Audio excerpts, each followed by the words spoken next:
Salut à tous, on se retrouve pour le 3e épisode de notre série d'interviews, le format où l'on décrypte sans filtre le quotidien de profils inspirants. Aujourd'hui, on met de côté la performance pure pour plonger dans une réalité brute, invisible et pourtant vécue par des millions de personnes. J'ai le plaisir d'accueillir une femme au courage exceptionnel. Elle vient poser des mots sur des mots dont on parle encore beaucoup trop peu, en nous livrant son combat face à une double tempête silencieuse, l'endométriose et les TCA, les troubles du comportement alimentaire. Quand le corps devient une zone de guerre, comment fait-on pour ne pas baisser les bras? Comment réussit-on à se réapproprier son image, sa santé et sa vie face à de telles épreuves? C'est une leçon de résilience brute, d'authenticité et d'espoir qui vous attend dans cette vidéo. Installez-vous bien, c'est parti. Bonjour Maude, je te remercie aujourd'hui d'avoir accepté de te plier au jeu de l'interview. Donc, je t'ai contacté sur Instagram, tu es quelqu'un que je connais depuis un petit moment et je fais des interviews de personnes différentes, des personnes inspirantes, des chefs d'entreprise, des sportifs et j'aimerais aussi qu'on puisse parler de toute autre chose qui est aussi important dans le monde de la nutrition, de l'hydratation, du bien-être, c'est les maladies qu'il peut y avoir et comment on peut gérer ça au quotidien. Donc, si je me trompe pas, tu souffrais ou souffres encore de deux maladies différentes qui sont bien connues et qui touchent des millions de personnes à travers la planète, qui sont l'endométriose et les TCA. Et j'aimerais que tu te présentes un petit peu et que tu nous dises aujourd'hui qu'est-ce que c'est, comment on peut vivre avec ça et comment tu peux avoir quelques tips pour aider des personnes à soit déclarer ça ou également à s'aider au quotidien. Et exactement, du coup j'ai 26 ans et pour le coup je suis du côté de Besançon et à côté de ça je suis indépendante dans les domaines du sport et de la nutrition et j'accompagne principalement des femmes sur leurs objectifs physiques et physiologiques et d'un point de vue personnel j'ai souffert de TCA donc pendant 7 ans et j'ai aussi récemment été diagnostiquée de l'endométriose. Ok, écoute, je te remercie de ta petite présentation et avec tes mots, qu'est-ce que l'endométriose et qu'est-ce que c'est les TCA? Peut-être qu'il y a des personnes qui le découvrent, peut-être qu'il y a des personnes qui ne savent pas ce que c'est aujourd'hui ces maladies-là. Donc, qu'est-ce que c'est concrètement? Alors tout simplement, je suis pas une experte, mais pour, on va dire, formuler avec des mots dans la vie de tous les jours, l'endométriose, c'est quand on a des tissus qui sont semblables à ceux qu'on retrouve dans l'utérus, qui vont aller se déposer dans différentes parties du corps. Donc selon les femmes, ça peut être au niveau des ovaires, au niveau de la vessie, des intestins, même au niveau des poumons, je crois, un petit peu partout. Et en fait, ça va faire que ces tissus, ils vont réagir aux différentes variations hormonales qu'on peut avoir et ils vont parfois se mettre à saigner, donc comme en période de règles, et c'est ça qui va aussi favoriser l'inflammation et les douleurs. Et par rapport au TCA, en fait, c'est l'abréviation de troubles du comportement alimentaire. Ça regroupe toutes sortes de troubles, notamment anorexie, boulimie, hyperphagie, orthorexie et peut-être d'autres aussi. Et c'est, on va dire, quand on a une relation qui n'est pas la plus saine avec la nourriture et ça se présente de différentes façons selon les TCA. Ok. Et comment du coup t'en es arrivé à savoir que tu avais ça? Parce que peut-être que beaucoup de femmes se disent oui, moi aussi j'ai des douleurs quand j'ai mes règles, tout ça, mais du coup quelle a été la différence de dire là il y a quelque chose de grave qui est plutôt du titre de la maladie plutôt que de douleur de règles? Alors par rapport à l'endométriose, souvent on entend qu'il y a beaucoup d'errance médicale. Moi pour le coup ça a été assez rapide parce que alors mon diagnostic a été fait de façon un petit peu au hasard dans le sens où j'ai attrapé une bactérie qui m'a donné exactement les mêmes symptômes que l'endométriose et en fait le temps que j'ai les résultats d'analyse par rapport à cette bactérie, mon médecin m'a envoyé quand même faire une IRM. Parce que j'avais certaines petites douleurs, mais on va dire que je supportais assez bien, sauf que là qui devenait de plus en plus intense. Et en fait, donc j'ai été testée positive à cette bactérie-là. Et en parallèle, j'ai quand même fait l'IRM et c'est là qu'on s'est rendu compte qu'en fait, cette bactérie m'avait sûrement aussi déclenché les symptômes d'endométriose. Donc c'est comme ça que ça s'est fait et effectivement, on a vu que j'en avais sur différentes parties du corps. Donc si on a des doutes d'avoir de l'endométriose, il faut en parler directement à son médecin. Quelles sont les procédures? Est-ce qu'on se va à l'hôpital? Est-ce qu'on doit voir son médecin? Est-ce qu'on doit voir son gynécologue? Comment ça se passe en règle générale pour les personnes qui voudraient savoir? Alors moi, pour le coup, j'ai un très bon médecin qui m'a dit que dès que ses patientes avaient un doute, il les envoyait directement faire une IRM. Mais je sais aussi qu'il y a beaucoup de médecins qui ne croient pas quand on leur dit qu'on a certaines douleurs ou certains symptômes. Je sais qu'il y a maintenant des tests salivaires qui se font. Les résultats mettent un petit peu de temps à arriver. Ils sont pas très fiables de ce que j'ai entendu pour l'instant en tout cas. Donc je pense que le principal, c'est de trouver un professionnel de santé qui est à l'écoute aussi et qui fait ce qu'il faut pour diagnostiquer cette maladie. Et je te remercie d'avoir répondu sur l'endométriose. Et maintenant, même question sur les TCA.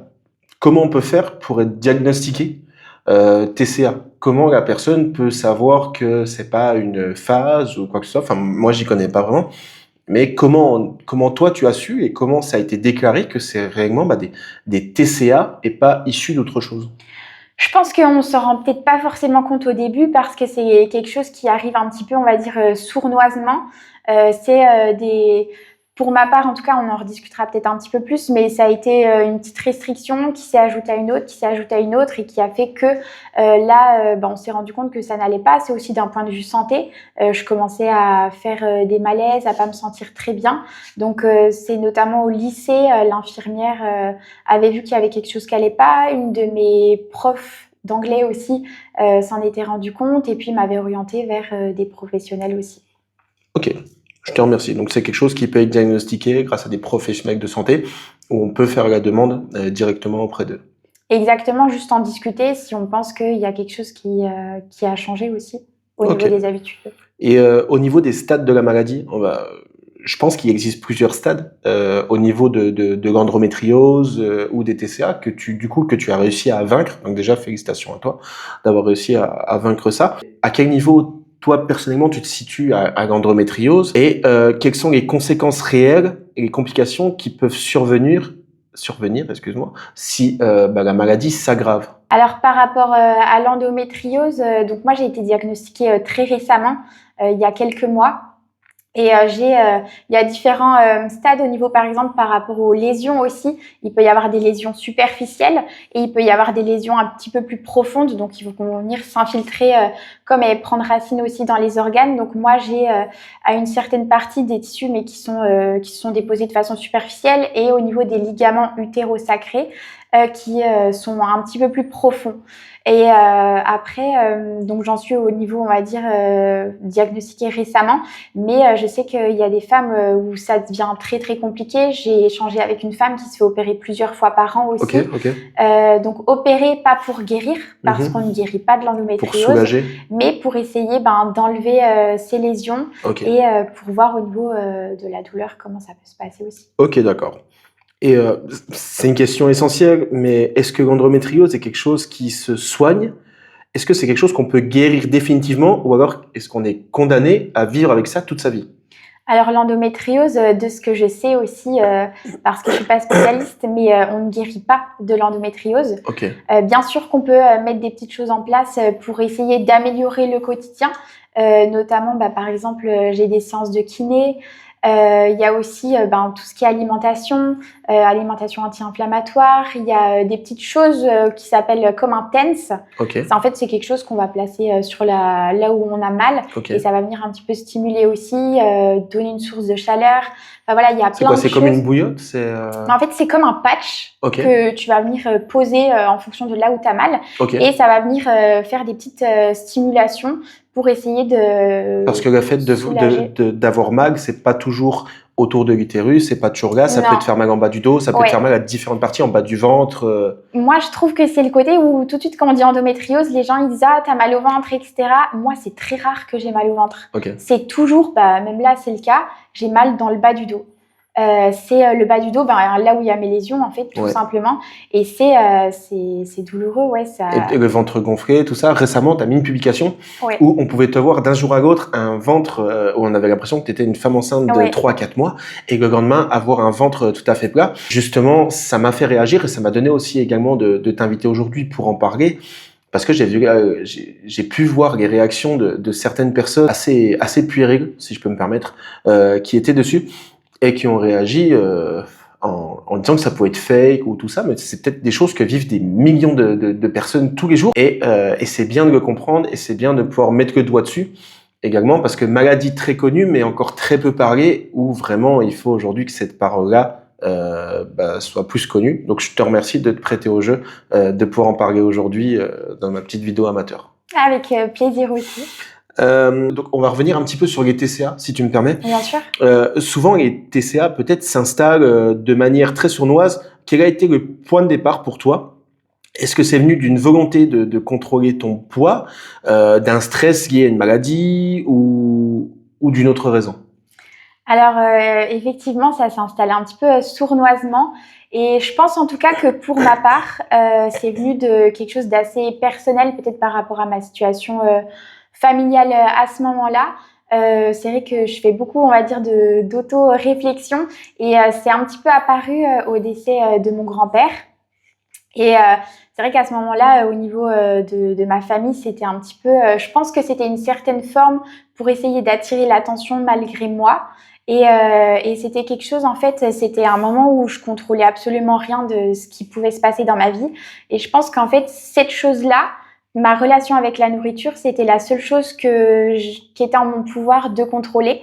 Donc en fait, ça a commencé par tout bête, hein, je pense comme beaucoup de femmes ou d'hommes, se restreindre, prendre le contrôle sur ça, être Donc toi, tu satisfaite. souffrais plutôt du côté de l'anorexie au final. Alors au début, ça a commencé par l'anorexie. Ok, t'es descendu à combien de kilos si c'est pas indiscret? Alors je suis descendue le plus bas à 39 kilos. Pour 1 mètre combien? 63. Waouh. Et mais personne s'en était rendu compte parce que je portais des pulls assez larges, pantalons assez larges, ce genre de choses. Ok. Eh ben écoute, félicitations à toi d'en être sorti. Je comprends bien que c'est une maladie qui est ignoble, que tu as réussi à te sortir aujourd'hui. Aujourd'hui, est-ce que, par exemple, tout à l'heure, tu me parlais d'orthorexie. C'est bien ça? Avec endométriose, on pousse souvent à éliminer plein d'aliments. Le gluten, le sucre, les produits laitiers et peut-être beaucoup d'autres pour réduire ton inflammation. Est-ce que cette obligation de bien manger pour la maladie n'a pas été un piège qui a aggravé et déclenché du coup tes TCA, ou est-ce que ton endométriose à ces temps où tu avais du TCA n'était pas encore quelque chose qui était déclenché?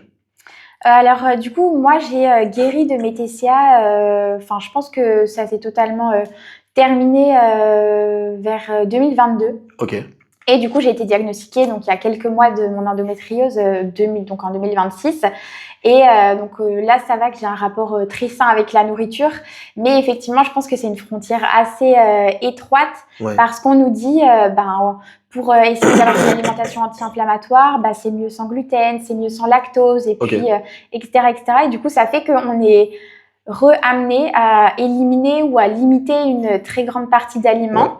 Et je pense qu'il faut quand même avoir une base solide et saine vis-à-vis de la nutrition parce que ça peut être une frontière très mince. Exactement. Ok, d'accord. Comment aujourd'hui est-ce que tu construis ta nutrition pour calmer ton endométriose sans tomber dans la frustration ou retomber dans un TCA? Parce que je pense que peut-être aussi, comme tu dis, cette frontière-là est mince. Donc, comment tu gères là? Est-ce que tu arrives encore à prendre du plaisir à manger, à boire, sans te dire que ça va me déclencher des crises, ça va me déclencher ci? Est-ce qu'aujourd'hui, tu peux vivre normalement avec ça ou c'est vraiment quelque chose qui te pèse au quotidien? Alors, je t'avoue, au tout début que j'ai été diagnostiquée de l'endométriose, j'avais des crises qui étaient extrêmement fortes. Je restais très souvent dans mon lit tellement que j'avais mal. Et du coup, en fait, j'avais très peur parce qu'on me disait oui, il faut faire attention à l'alimentation, etc. Et du coup, limite, j'avais peur de manger ci ou ça. Et en fait, je me suis dit non, on va tout de suite reprendre les bonnes choses. J'ai exactement continué ce que j'avais mis en place au moment où j'ai guéri de mes TCA, c'est-à-dire un petit déj nutritionnel. Une hydratation qui va venir m'aider à drainer, détoxifier, donc forcément avoir le ventre relativement plus plat, limiter tout ce qui est au niveau de l'inflammation aussi. Et donc j'ai juste continué en fait ce que j'avais déjà mis en place. Je ressens aucune privation, frustration, bien au contraire. Ok, donc l'hydratation et également le sommeil, il me semble, c'est une architecture qui aide à apaiser tes crises, limiter ton inflammation et recharger tes batteries donc? Ouais, le sommeil, on dit que c'est très important. Moi, honnêtement, j'avoue, j'ai encore quelques points à améliorer par rapport à ça. Mais c'est vrai que j'ai un complément qui m'aide à avoir un sommeil beaucoup plus récupérateur. Et c'est vrai que c'est essentiel aussi à ce niveau-là. Quelle est aujourd'hui ta relation avec ton miroir et ton corps? Je sais que l'endométriose provoque souvent des ballonnements comme je l'ai dit un petit peu plus tôt, si possible, je mettrai une photo de toi, si tu le veux bien, avec tes ballonnements, que les gens puissent se rendre compte. En pause, je bois juste un petit coup. Réellement. Et donc, il me semble que ça s'appelle de l'endobélie. Tandis que les TCA perturbent la perception de soi. Peut-être que tu avais toi plus jeune, quand tu étais en pleine construction, quand tu étais une adolescente, donc compliqué. Et comment aujourd'hui gères-tu cette double peine que tu as pu avoir dans les TCA pas passé et qui peut-être t'a meurtri en pleine construction et face au miroir? Et aujourd'hui, comment tu le ressens face au miroir? Est-ce que tu oses te poster? Est-ce que par rapport aux paroles aussi des gens, des choses qui peuvent être blessantes, ou toi tu veux peut-être faire de la prévention et aider les personnes, parce que il me semble que, comme tu as dit, que tu travailles dans la nutrition. Exactement. Et donc tu es là pour aider les personnes, mais quand tu vois toutes ces personnes qui te meurtrent, enfin qui te pointent du doigt en disant c'est faux, c'est fake, on peut pas avoir un ventre comme ça le vendredi et ça le samedi. Donc comment aujourd'hui, quelle est ta relation avec ton miroir? Est-ce que t'apprends à vivre avec ça et être bien dans ton corps? Alors déjà, par rapport à ça, c'est vrai que j'ai commencé à me prêter au jeu un petit peu de poster des réels parce que je trouve que c'est une maladie où on commence à en parler, mais beaucoup de personnes ne nous croient pas. Donc effectivement, j'ai posté un réel un peu où on voit que j'avais un ventre très prononcé, où on aurait dit presque oui, j'étais enceinte. Oui, je l'ai vu. Et en fait, j'ai coupé et juste après, j'ai mis où j'ai le ventre très plat, c'est-à-dire mon ventre de la vie de tous les jours. Et j'ai reçu quelques commentaires qui n'étaient pas des plus gentils, mais honnêtement, justement, en fait, j'ai confiance en moi. Après, au moment où j'ai guéri de mes TCA, j'ai fait ce process, on va dire, de commencer à prendre confiance en moi, m'aimer un petit peu plus chaque jour, etc. Ça s'est pas fait du jour au lendemain, mais maintenant, je suis très à l'aise avec mon corps. Peu importe ce qu'on peut me dire, ça me passe complètement au-dessus. Et je me dis, j'ai même de la peine pour les personnes qui perdent du temps à critiquer. Parce qu'ils doivent aussi, eux, avoir un mal-être. Et non, franchement, ça ne m'atteint pas du tout. Je suis très à l'aise avec mon corps. Et c'est une très bonne façon de voir les choses. Félicitations à toi du travail que tu as fait sur toi. Et j'espère également que ça pourra en motiver plus d'un je m'en fous de ce que pensent les gens. Exactement. L'important, c'est comment tu te ressens avec toi-même et comment tu es avec toi-même. Et s'ils sont pas contents, c'est pas grave. C'est peut-être parce que eux sont pas bien avec eux-mêmes. C'est souvent comme ça, en plus. L'isolement, si tu permets, on va parler un petit peu de l'isolement social et des proches par rapport à ces maladies-là. Comment ce combat a-t-il impacté ta vie sociale, amicale, ta famille? Qu'est-ce que l'entourage, comme on vient de le dire, le grand public comprenne pas ou ignore encore trop souvent? Comment aujourd'hui tu arrives à gérer ça? Est-ce que les personnes de ta famille te soutiennent, comprennent? Par exemple, tu as un repas de famille, quelque chose qui est organisé, un anniversaire, dis je peux pas, je souffre trop, je dois rester dans mon lit. Est-ce que tu sens que les gens comprennent ou est-ce que tu as encore besoin de te justifier de ta maladie? Alors, par rapport à l'endométriose, moi, mon papa comprend totalement. Il me demande tous les jours comment ça va, etc. Mais par rapport, on va dire... Big up au papa, félicitations. Mais par rapport à certaines personnes que j'ai pu côtoyer vis-à-vis du travail ou même d'un point de vue extérieur, j'ai déjà eu des remarques où en fait il y a un jour j'ai pas du tout pu tenir un engagement que j'avais pris et en fait cette personne m'a totalement on va dire volé dans les plumes alors que c'est une femme en plus de ça. D'accord, ok. Qui m'a dit oui mais en gros je faisais un petit peu de la comédie et ce jour-là j'étais du coup dans ma structure, j'étais allongée sur le canapé, j'arrivais même plus à me relever et je me suis dit mais comment on peut être une femme et parler que de cette façon-là à une autre femme et ne pas comprendre. Bien sûr. Donc ça arrive, c'est pour ça que j'en parle un petit peu plus aussi pour informer. Oui, dans une grande majorité, c'est des femmes qui en souffrent de l'endométriose, mais on retrouve aussi des cas similaires chez des hommes. Alors, on n'est pas très renseignés sur toi ni moi, comme on l'a dit tout à l'heure, mais il me semble qu'il y a aussi des hommes qui peuvent. Donc, si jamais il y a des personnes hommes qui en souffrent, n'hésitez pas également à faire. Mais oui, c'est un petit peu dommage du coup qu'il y ait une femme qui ne puisse pas te soutenir là-dedans et qui dise que tu fais de la comédie, alors qu'aujourd'hui on le voit sur ce que tu partages que c'est une réelle souffrance au quotidien. Je trouve que c'est même plus qu'une souffrance, c'est je dirais même un handicap. Ouais, bien sûr. Parce que c'est quelque chose où en fait tu ne sais pas quand ça va arriver. Tu peux commencer la journée, être au top du top et d'un seul coup tu sens que ça commence, en tout cas pour ma part, que la douleur commence à arriver, en fait, ça stoppe tout. Ouais, comme là, il y a 2 semaines, on s'est retrouvé à un événement en Pologne. Ouais. Donc, à ces moments-là, est-ce que c'est quelque chose que tu penses, que tu te dis, si ça se déclenche, je fais quoi? Si je suis en plein milieu, d'un pays que je connais pas, je vais à un événement pendant un week-end, une semaine, qu'est-ce que je fais? Est-ce que c'est quelque chose, du coup, que tu penses dès l'instant que tu pars? En fait, je pense que les femmes se reconnaîtront, pardon, mais je sais quand je vais avoir ces crises, c'est quand je suis en période d'ovulation ou en période de règles. Ok, Enfin, à peine avant, pendant, après. Donc, il y a des moments où tu es plus à même d'avoir ça. Oui, exactement. Ok, d'accord. Donc, en fait, j'avais regardé, effectivement, pour ce fameux événement en Pologne, à quelle période ça tombait. Et en fait, j'avais eu une crise juste une semaine avant. Ok. Donc, je savais que logiquement, j'allais être tranquille. Parce que moi, en tout cas, c'est comme ça. Après, pour d'autres femmes, ça peut être autrement aussi. Mais moi, j'ai compris que les douleurs étaient comme ça. Et dernière petite question, le déclic de ta guérison avec tes TCA, qu'est-ce qui t'a aidé à faire la paix avec la nourriture et comment tu gères aujourd'hui ça? Est-ce qu'il y a des moments sans, des moments de crise ou des moments où tu as peur de rechuter et retourner là-dedans? Alors honnêtement, j'ai plus du tout peur de retomber dans mes TCA. C'est vraiment quelque chose qui est parti tout simplement parce que j'ai réussi à retrouver un équilibre au niveau de la nutrition et cet équilibre-là m'apporte plus de résultats physiques, physiologiques qu'au moment où je me restreignais. Okay. Donc forcément, je ressens plus du tout ce côté-là. Je suis beaucoup plus aussi posée dans ma vie, en accord avec moi-même, mon bien-être. Donc sur ça, pour rien au monde, je retournerai là-dedans. Également, un petit message d'espoir.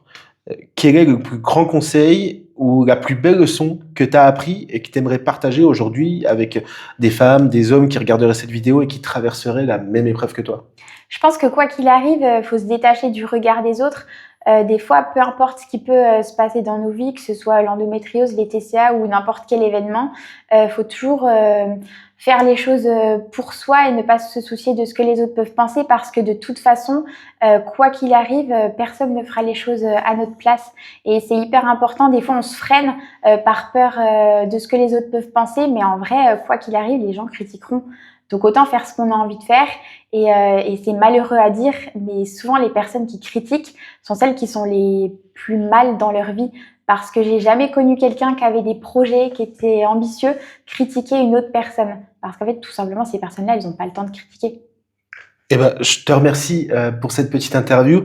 Dernière petite chose, où est-ce qu'on peut te suivre et où est-ce que les personnes peuvent échanger avec toi sur les réseaux sociaux pour découvrir ton quotidien, partager et également qui auraient besoin de te poser des questions sur ça, sur ton quotidien, sur l'endométriose, des TCA, où c'est qu'on peut te retrouver aujourd'hui? Alors pour le coup, je suis super active sur le réseau Instagram et c'est tout simplement mon nom, prénom et Maud Billonnet. Ok, eh ben écoutez, je mettrai ton Instagram juste en dessous de cette vidéo, je la repartagerai pour que tu puisses l'avoir également sur ton compte, les gens pourront te suivre au quotidien. Je te remercie de t'être plié à cette interview, c'est terminé. Donc j'espère que ça aura répondu à pas beaucoup de questions, j'espère que toi aussi ça t'a permis de partager ce que tu avais envie de partager à beaucoup de femmes et d'hommes qui écouteront cette vidéo. Donc merci à toi Maud. Avec plaisir.